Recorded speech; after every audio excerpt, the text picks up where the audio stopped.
Zaidi ya vijana 500 katika kaunti ya Tana River wanatarajiwa kunufaika na ruzuku kutoka mpango wa Bluebees baada ya zoezi la uwasilishaji wa mawazo ya biashara kufanyika kwa mafanikio eneo la Galole. Nimefaidi pakubwa sana.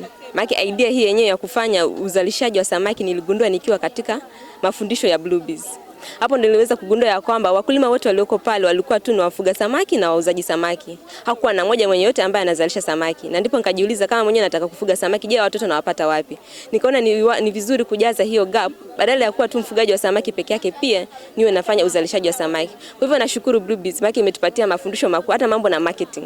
Jinsi ya kujimarket kupitia WhatsApp group, social media kama TikTok, Facebook, jinsi ya kutengeneza content. Pia waliweza kupitia hiyo na wakatufundisha mambo kama hayo. Vijana hao wengi wao wakijihusisha na shughuli za uchumi samawati kama vile uvuvi, ufugaji wa samaki na biashara za baharini, waliwasilisha miradi yao mbele ya jopo la taasisi za kifedha na wafadhili, wakilenga kupata mtaji wa kukuza biashara zao. And through the Bluebees program tumepata skills na kujifunza mambo mengi zaidi ya ukulima wa samaki. Tumekuwa na trainings hapa Kone, I have been attending, na pia through Bluebees wametuorganizia walimu wa kutufunza jinsi ya kutengeneza chakula cha samaki, aina gani ya samaki yenye tunaweza fuga huko Tana River, na mambo mengi zaidi kuhusu ukulima wa samaki. So I'm a beneficiary of Pamoja Pwani network. It has helped me with skills on how I can boost my fish. Meneja wa mradi wa Bluebees Numia Skiti amesema tayari mpango huo umewezesha zaidi ya vijana 1300 katika sekta ya uchumi samawati kupata masoko ya mitaji, huku ukitoa kipaumbele kwa wanawake na vijana. Kupitia huu mradi tumesaidia vijana kama so far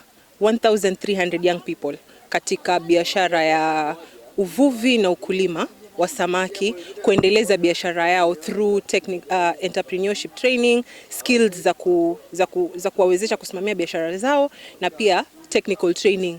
Sasa kama yale masomo ambayo umesikia leo katika yale mazungumzo ya jinsi ya kufanya ukulima bora.